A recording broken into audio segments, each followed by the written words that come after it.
I walked away after my wife and kids denied I was their dad, took my truck and money, so I cut them off, exposed everything, and watched their fake family collapse.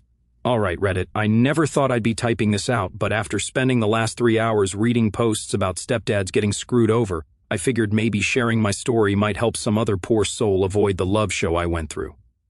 Warning. This is going to be long and probably full of typos because I'm running on zero sleep and typing this on my phone in my truck. I'm 41, male, and have been driving trucks since I was 23. I started with nothing but a CDL and a dream of owning my own rig someday. I worked my a-hole off, lived in that truck, saved every penny until I could buy my own Peterbilt. I was doing pretty good too, had my own route, regular customers, and even started building a decent savings. No wife, no kids, just me and my dog, living the dream on the open road. I wasn't exactly killing it, but I had my love together, you know? I owned my truck outright, had a small apartment I barely used, and enough extra cash to treat myself to a good steak dinner when I felt like it. Not bad for a guy who grew up in a trailer park with nothing. First off, you have to understand how this whole mess started. It was 2015 and I was at PetSmart buying food for my German Shepherd, Ghost. A normal Thursday afternoon, nothing special. Ghost was this big goofball I'd rescued a year before. The best decision I ever made, but that's pretty much the only good decision in this story. So, I'm there comparing prices on dog food. Love's expensive, right? When this kid literally slams into my legs at full speed. I mean, this little dude was booking it. Ghost, being the gentle giant he is, just starts wagging his tail like crazy. This kid, Liam, was like 4 or 5, all energy and no brakes, you know the type. He's wearing this Spider-Man t-shirt that's seen better days, and has this toy car clutched in his hand that he apparently thought could outrun my dog. Behind him comes this woman, looking absolutely done with life, pushing a stroller with a baby in it. That was Mia and little Amy. Mia looked like one of those moms you see in movies who's trying to hold it together but is one spilled sippy cup away from losing it. Dark circles under her eyes, messy bun, the whole attitude. I help Liam up, the kid still giggling because Ghost is giving him the world's sloppiest kisses, and Mia starts apologizing like crazy. I'm so sorry, he's just so hyper today. Liam, apologized to the nice man, etc., but I'm just laughing because, honestly, it was the most excitement I'd had all week. Being a trucker means a lot of lonely hours on the road, so random kid attacks are actually a nice change of pace. It turns out they were there because Liam was begging for a pet snake. Hell no, according to Mia. And Amy needed to look at the fishies, or she wouldn't nap. We got to talking, you know how it goes. Making small talk while a hyperactive kid tries to convince your dog to be his new best friend. That's when I noticed her Marine Corps widow pin on her purse. I didn't say anything about it at first, but man, it explained a lot. I found out later her husband James died in Afghanistan about a year before, a real hero type, Bronze Star, the whole deal.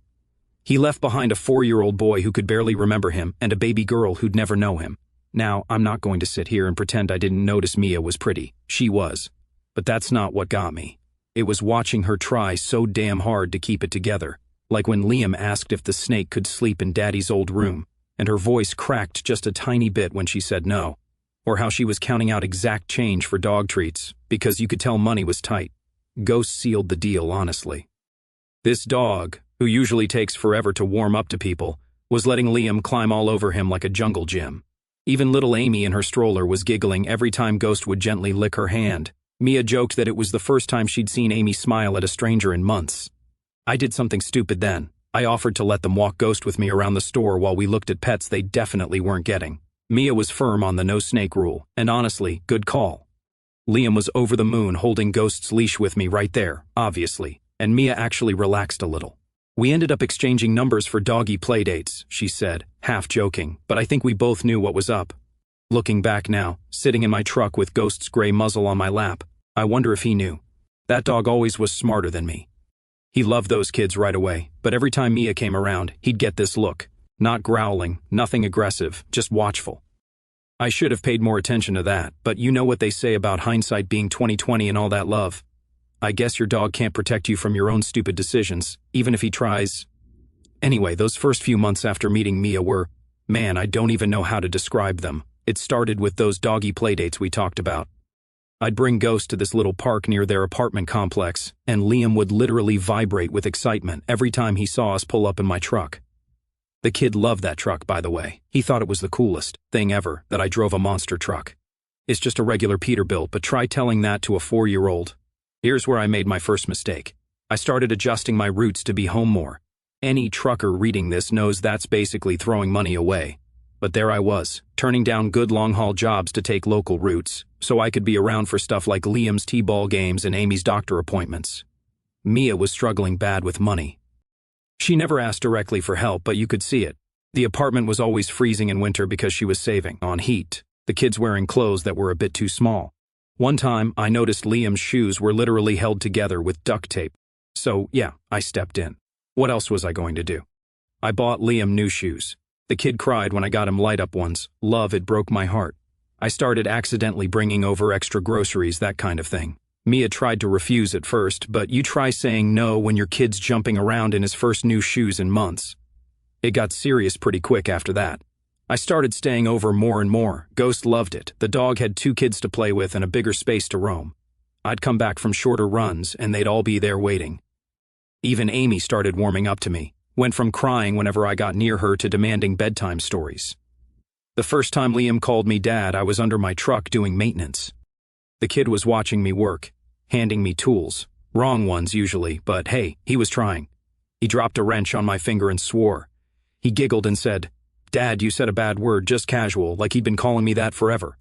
I played it cool, but man, inside I was a mess. A good mess, you know.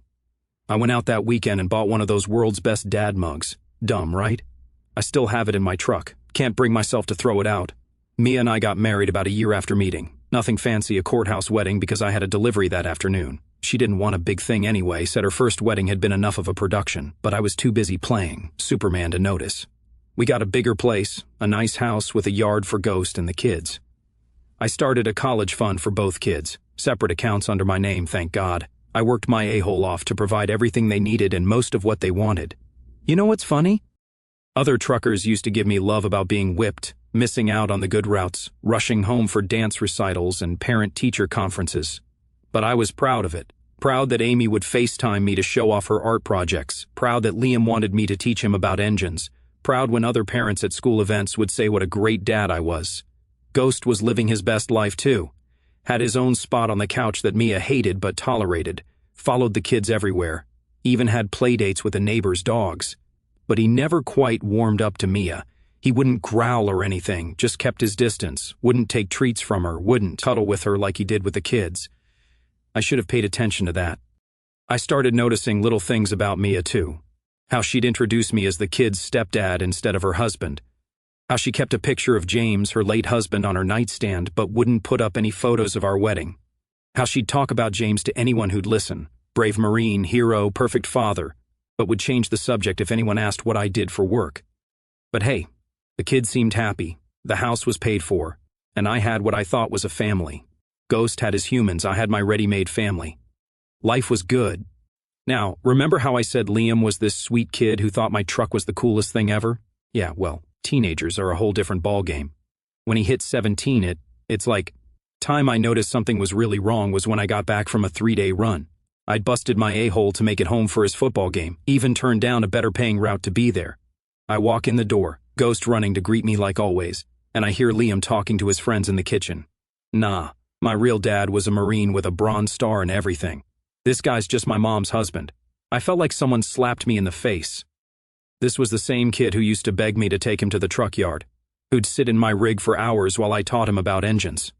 Now, suddenly, I'm just my mom's husband. But it got worse. Amy, 14 by then, started copying everything her brother did.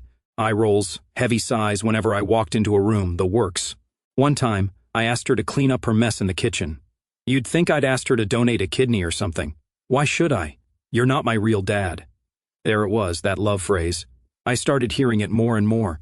Every time I tried to set any kind of rules or boundaries, you're not my real dad. Every time I tried to help with homework or give advice, you're not my real dad. I started to feel like it was their new favorite song or something. And Mia? She just checked out, always on her phone, always too busy to deal with it. One time I actually heard her on the phone with her friend, laughing about how the kids were just going through a phase and how they obviously missed their real father. Real father? They don't even remember him. Like I hadn't been the one there for every love thing for the past 8 years. The worst part? I started noticing how Mia would talk about me to her friends. Oh, He's on the road a lot, or he drives trucks, always said in this apologetic tone, like she was embarrassed. Meanwhile, she'd talk about James, the dead husband, like he hung the moon. James was a war hero, and James would have wanted this and that. It even started affecting my relationship with Ghost. He used to sleep in the kids' room sometimes. They'd fight over who got him each night. Now they'd push him away, say their friends were coming over and they didn't want dog hair everywhere. The only time they paid attention to him was when they needed something from me. Amazing how they'd suddenly become dog lovers when they wanted money or favors. Then I started finding out about all these family things I wasn't invited to. Mia's family reunions, school events, even just dinners out. They'd wait until I was on a run, then go do family stuff without me. I'd see the pictures on Mia's Facebook later, them all smiling, having fun, being a real family while I was out earning the money that paid for it all. One night, I confronted Mia about it. She just looked at me with this pity like I was some dumb truck driver who didn't understand how things worked. They're teenagers. They need space, and you're gone so much anyway. Yeah, gone busting my a-hole to pay for their private school, their phones, their cars, because apparently, my truck wasn't good enough for them to be seen in anymore. Gone working extra routes to afford the lifestyle they'd gotten used to. It was like watching something rot from the inside out. On the surface, everything looked fine. Nice house, nice cars, kids in good schools, but underneath, it was all going to love. Ghost knew. He'd started doing this thing where he'd put his head on my lap whenever I was home, just staring at me with those knowing dog eyes, like he was trying to tell me something. But I wasn't ready to listen yet. But then things went from bad to worse. My tools would go missing from the garage, not just misplaced, straight up gone. Liam used to help me maintain my truck, knew exactly which tools I needed most. Funny how those were always the ones that disappeared. Then my truck started having issues. Nothing major at first. A scratch here, a dent there. Could have been anything, right? But then one morning I came out to find my fuel tank cap unscrewed, not loose, completely unscrewed and sitting on top. Anyone who knows trucks knows how dangerous that could have been if I hadn't caught it. So I installed a security camera in the yard. Guess what I saw on the footage? Our precious boy Liam, 2 a.m, messing with my truck. When I showed Mia the video, you know what she said? Well, maybe if you were home more, he wouldn't act out like this.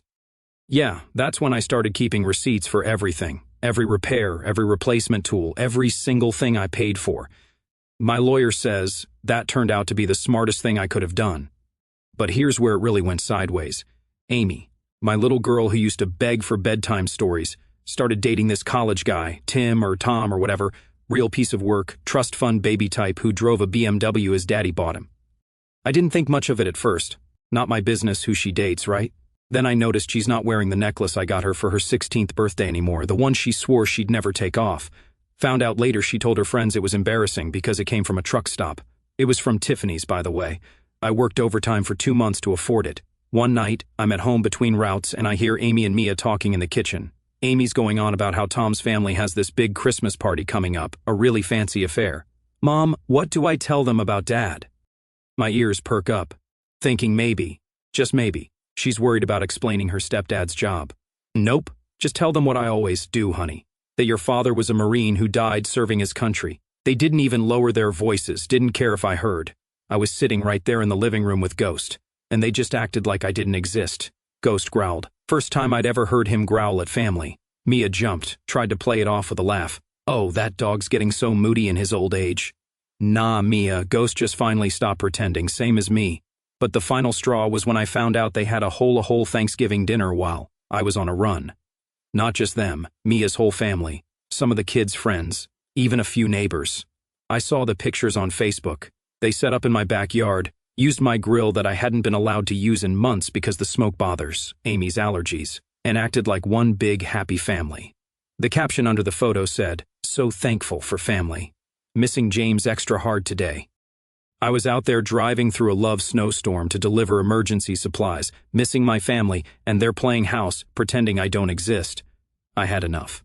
That night, sleeping in my truck with Ghost, I didn't even bother going inside when I got home. I started making plans, called my buddy Rich, who's a lawyer, started gathering documents, took screenshots of everything.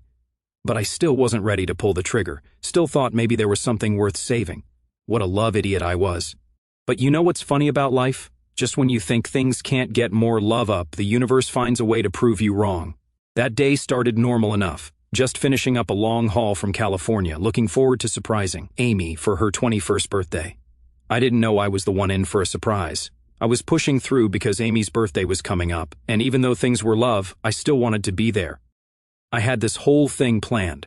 Was going to surprise her with a Tiffany bracelet I'd been saving up for months to buy. I got home early for once, like 6 in the evening, sun's still up. I see all these cars parked around our house. Nice ones. BMWs, Mercedes, that kind of love. I figured maybe Mia was having one of her fancy friend gatherings she never invited me to. Ghost starts acting weird the moment we pull up. Normally he's excited to get home, but this time he's just tense. I should have listened to him right then and there. I go around back because that's where all the noise is coming from, and there it is. A full-blown party in my backyard. Catering, fancy dresses, the works. Right in the middle of it all is Amy, holding hands with trust fund Tom. It was a whole engagement party that they didn't tell me about. But here's the thing that really got me. I'm standing there, gift box in my hand, and I hear this old lady, Tom's grandmother, found out later, asking about Amy's family. "Oh, what does your father do, dear?" Now I'm thinking, maybe, just maybe, after all these years, Amy might acknowledge me. Love, even my stepdad's a truck driver, would have been something. Amy, wearing this fancy designer dress that I know Mia couldn't afford, looks this old lady right in the eye and says, "My father was a Marine. He died in Afghanistan when I was a baby. He was a hero." Mia is standing right there, nodding along, proud as can be, and then she adds, "James would be so proud of the woman Amy's become. He always wanted her to marry well. Marry well, like being a working man who provided for their family for 15 years wasn't well enough." Then Tom's dad starts talking about the wedding plans. Big church wedding, country club reception, all that fancy love. Then he says something about father of the bride traditions. Amy doesn't even hesitate. "Oh, my Uncle Steve, Mia's brother, will be standing in for my dad. He was my dad's best friend in the Marines." Love, Steve, who I've literally never seen contribute a damn thing to Amy's life except showing up drunk to Christmas and telling war stories about James. I must have made some kind of noise because Ghost lets out this low whine. That's when they finally notice me standing there. The look on Amy's face, not shame, not guilt, just annoyance, like I'd ruined her perfect moment by existing. Mia tries to play it off.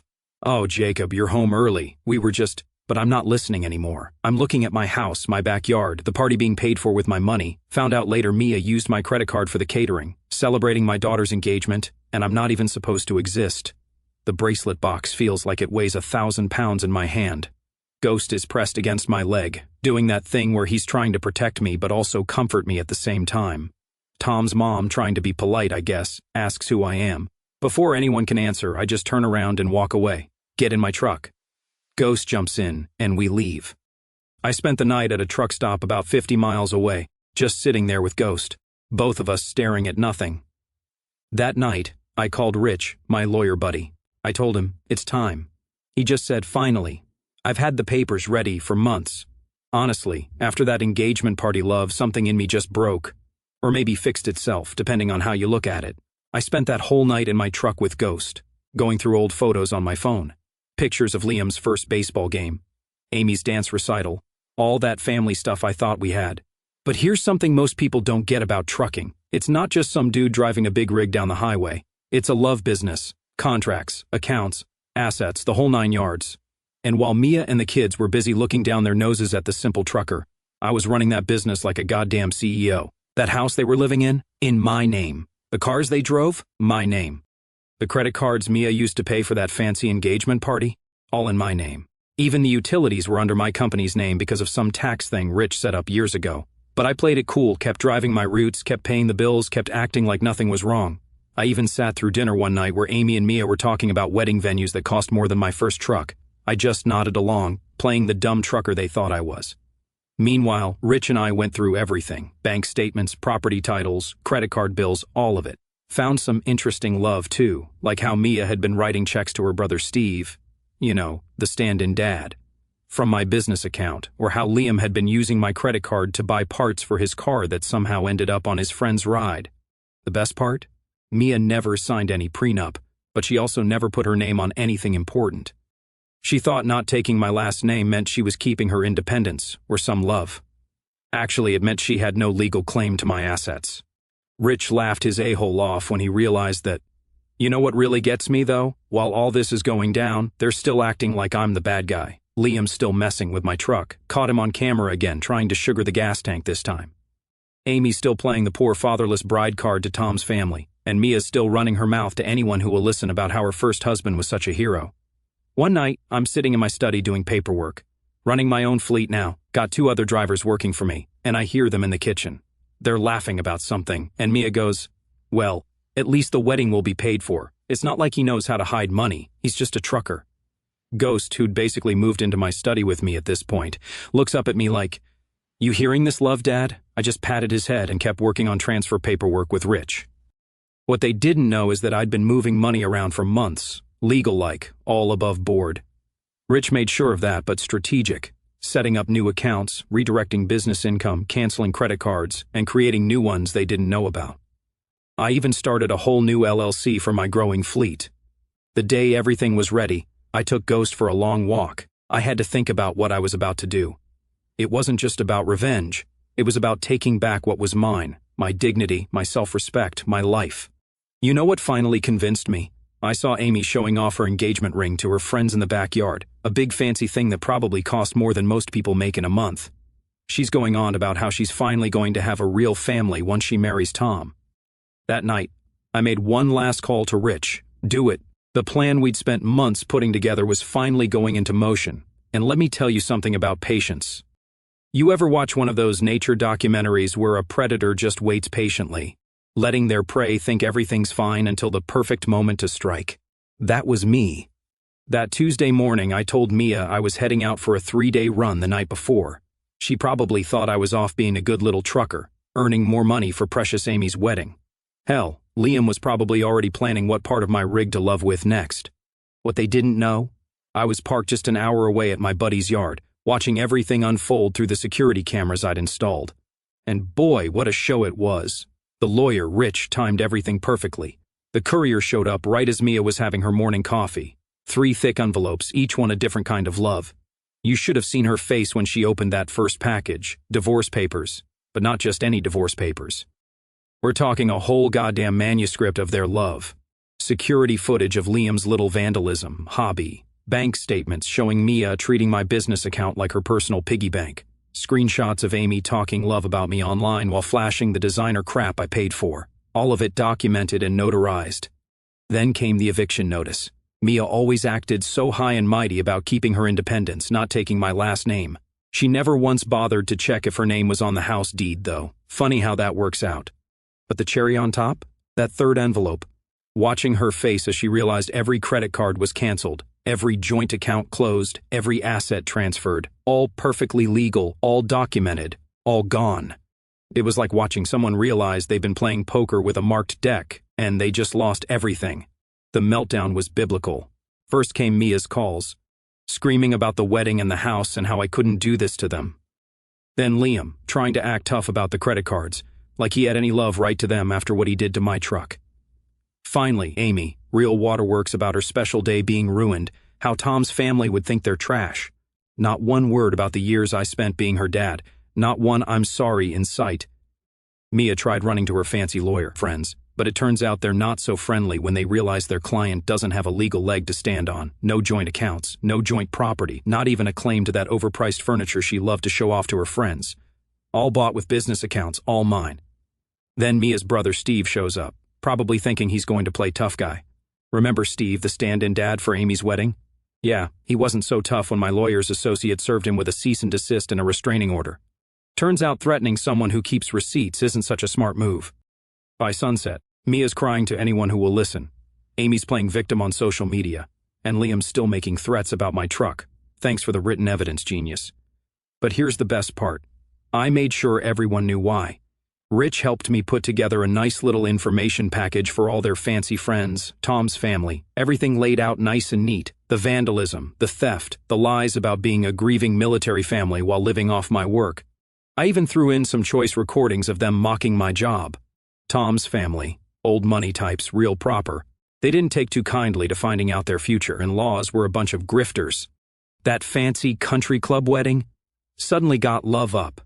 The next few days I got hundreds of messages, threats, begging, guilt trips, you name it. I didn't answer a single one, just sat in my truck with Ghost, watching karma do its thing through my phone screen. I drove by the house a week later, moving trucks in the driveway. Guess reality's a witch when it finally shows up. Now, sitting here by the lake where Ghost and I used to take the kids fishing, Ghost is sprawling out in the grass next to my chair, probably dreaming about chasing rabbits or stealing my breakfast sandwich like he did this morning. It's been a year since everything went down, and sometimes I still can't believe how much has changed. Funny thing about hitting rock bottom, once you start climbing back up, you realize maybe you needed the fall to appreciate the view. Take my business, for example. Remember those 2 drivers I mentioned? Now there's 6 of us, all running solid routes, all trucks paid for. Amazing what you can do with your money when it's not being bled dry by people who see you as an ATM with legs. I couldn't keep the old house, though. Too many ghosts, and I don't mean the 4-legged kind. I found a smaller place near my truck yard instead, got a big fenced yard where Ghost can run, a garage where I can work on my trucks in peace, and most importantly, no drama walking through the door every night. People keep asking me about them. Guess everyone loves a good train wreck, right? Mia ended up moving in with her hero brother Steve.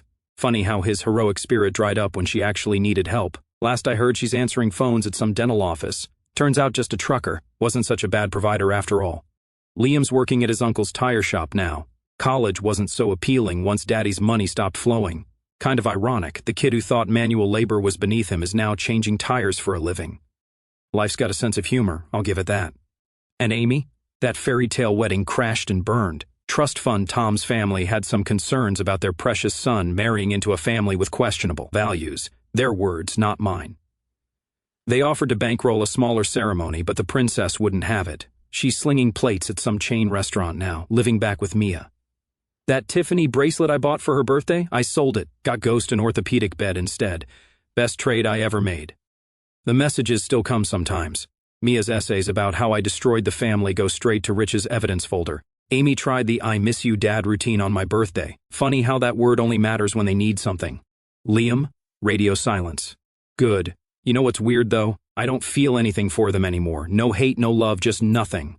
But life keeps rolling. The fleet's growing, got good people working with me who actually respect what we do. Got a date next weekend too. Owns a diner on one of my regular routes. She's got her own business, her own life, and get this, she actually thinks what I do is something to be proud of. Ghost gave her the paw of approval, which is really all the review I need. And you know what? After all this, I realized something important.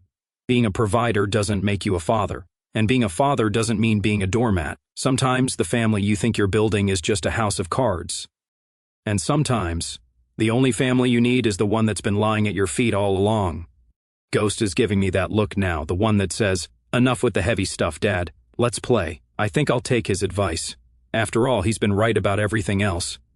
Edit 1, Ghost says thanks for all the love. He's currently snoring in his fancy new bed, living his best life. Final edit, to everyone fighting their own battles, it gets better. Keep your dignity, document everything, and never let anyone shame you for honest work.